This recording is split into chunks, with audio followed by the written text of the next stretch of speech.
السلام علیکم ناظرین، پاکستان ٹاک فورم کی شعری نشست میں آج ہمارے ساتھ سرگودا کے نوجوان شاعر، خوبصورت لب و لہجے کے مالک سید سائم شیرازی موجود ہیں۔ آپ کی تشریف آوری کا بہت شکریہ۔ کیسے ہیں آپ سر؟ الحمدللہ ذوالقرنین بھائی، آپ کا یہ جو کام ہے جو نئے شعراء کو ابھارنے کا سرگودا میں، یہ اس کی مجھے بڑی خوشی ہوئی ہے کہ آپ نے جو مطلب ایک فورم بنایا اور اس کے تحت نوجوان شعراء کو خاص طور پر آپ نے ابھارا، یہ قابل تحسین ہے آپ کا یہ کام۔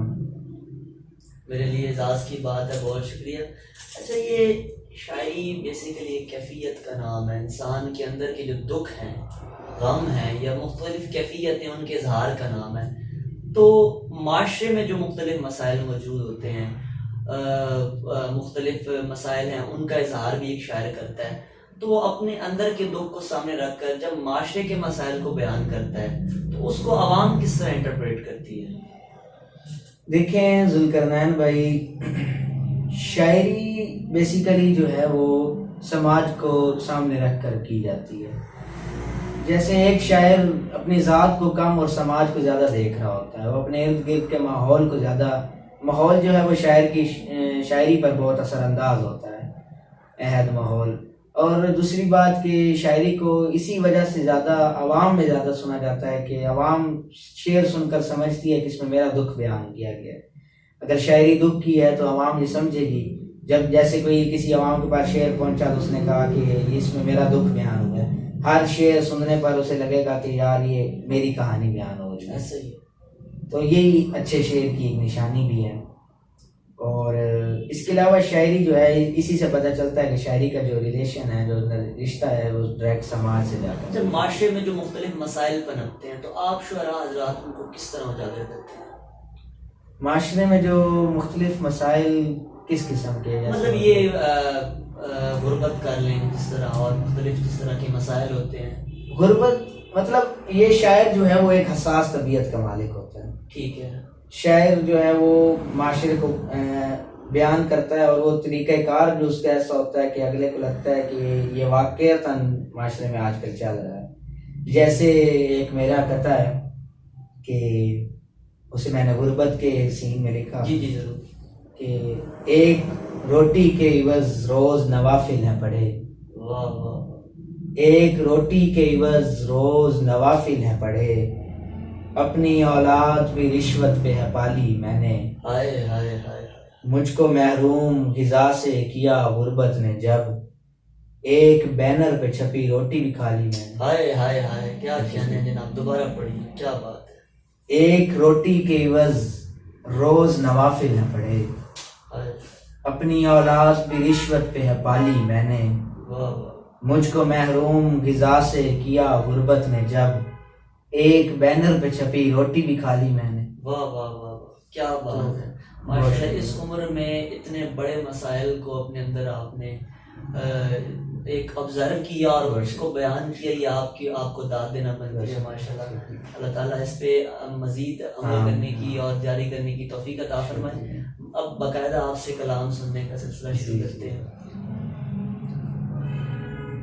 ایک قطعہ ہے ایک اور کہ پانی پر بیٹھا ایک پنچھی، پیاسا گھر کو آ جاتا ہے، اتنا ظالم ہے یہ دریا، سارا سورج کھا جاتا ہے۔ واہ واہ واہ واہ واہ، کیا کہنا ہے جناب، سارا سورج کھا جاتا ہے، اتنا ظالم ہے یہ دریا، سارا سورج کھا جاتا ہے۔ واہ۔ اور ایک اشعار تھے غزل سے کہ بٹھا کے گھر میں کبھی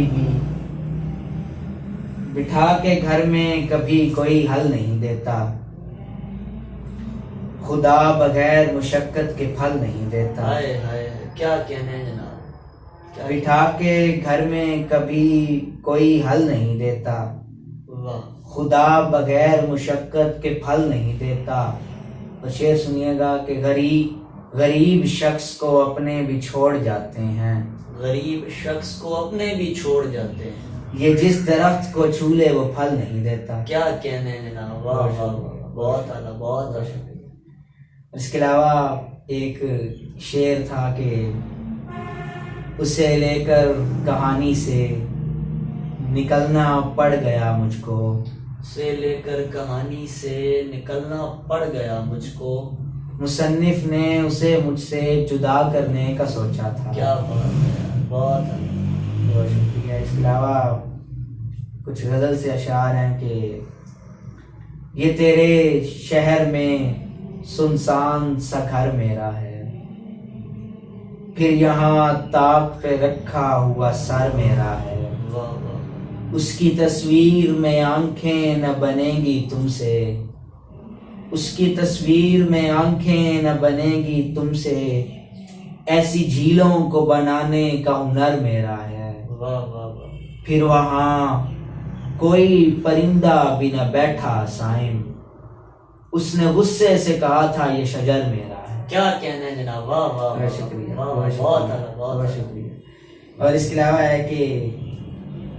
کاغذی پھول سجایا گیا ہے کمرے میں، واہ، یہ قطع ہے، کاغذی پھول، کاغذی پھول سجایا گیا ہے کمرے میں، مجھ کو اس سے بھی میرے یار کی بو آتی ہے، واہ واہ، ورنہ میں خواب کی وحشت سے یہاں مر جاتا، ہائے ہائے، ورنہ میں خواب کی وحشت سے یہاں مر جاتا، مر جاتا، یہ تو اچھا ہے میرے خواب میں تو آتی ہے۔